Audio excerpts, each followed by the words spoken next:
Welcome to TNPSC team.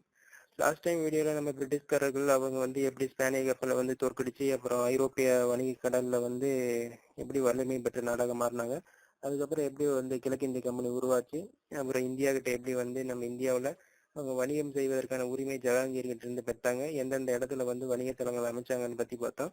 அந்த video பார்க்காதவங்க இந்த வீடியோ டிஸ்கிரிப்ஷனில் அதுக்கான லிங்க் கொடுத்துருக்கேன், போய் பாருங்க. இந்த வீடியோவில் நம்ம சென்னை மற்றும் பம்பாய், கல்கத்தா ஆகிய இடத்துல வந்து எப்படி அந்த இடத்த வாங்குறாங்க, எப்படி அந்த இடத்துல வந்து ஆளுநர்களை நியமிக்கிறாங்கிறத பத்தி பார்ப்போம்.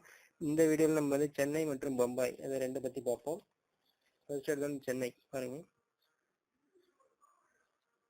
1631ஆம் ஆண்டு சந்திரகிரி மன்னன் கீழே இருந்து சென்னப்ப நாயக்கர் அப்படின்னு வச்சிருந்தாரு. அவர்கிட்ட இருந்து சென்னையை வந்து விலைக்கு வாங்கியவர் யாருன்னு பார்த்தா நம்ம பிரான்சிஸ் டே. அவர் தான் வந்து விலைக்கு வாங்குறாரு.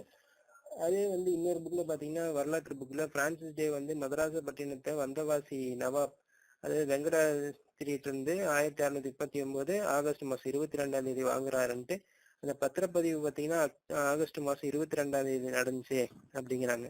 அந்த ஆகஸ்ட் மாசம் 22ஆம் தேதி தான் இன்றளவும் கூட மெட்ராஸ் தினமாக கொண்டாடிட்டு வராங்க. ஆனா நம்மளோட ஸ்கூல் புக்ல பாத்தீங்கன்னா சந்திரகிரி மன்னன் கீழே இருந்து சென்னப்ப நாயகிட்ட இருந்து சென்னை விலைக்கு வாங்கினாரு அப்படிங்கிறது தான் இருக்கு இல்லைங்களா. டிஎன்பிஎஸ்சி எக்ஸாம் பொறுத்தவரை நமக்கு ஸ்கூல் புக் தான் வந்து மெயின். அதனால நம்ம சந்திரகிரி மன்னன் இருந்து கீழே இருந்து சென்னப்ப நாயகிட்ட இருந்து சென்னை வாங்கினாங்க அப்படிங்கிறத நம்ம படிச்சுக்குவோம். 1640 வந்து பிரான்சிஸ் டே சென்னையில ஒரு புனித ஜார்ஜ் கோட்டையை கட்டுறாரு. அதோட முதல் ஆளுநர் அப்படின்னு யாருன்னு பார்த்தா ஆரன் பேக்கர் அப்படின்ட்டு இருந்தாரு. அப்புறம் பம்பாய் வந்து ஒன்றும் இல்லைங்க, இரண்டாம் சார்லஸ்ங்கிறவர் இங்கிலாந்து இளவரசர். அவர் வந்து போர்ச்சுகல் இளவரசி கேத்ரினை வந்து மனம் புரிகிறாரு.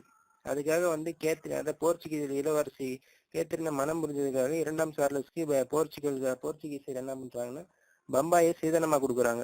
1668 அதை என்ன பண்றாருன்னா 10 பவுண்டு வாடகைக்கு கிழக்கிந்திய கம்பெனிக்கு வந்து வாடகை விடுறாரு. இந்த வாடகை பம்பாயில வந்து முதல் கவர்னர் அப்படின்னு யாருன்னா ஜெரால்ட் ஆங்கையர். சரிங்களா. இந்த வீடியோ உங்களுக்கு யூஸ்ஃபுல்லா இருக்கும் அப்படின்னு நினைக்கிறேன்.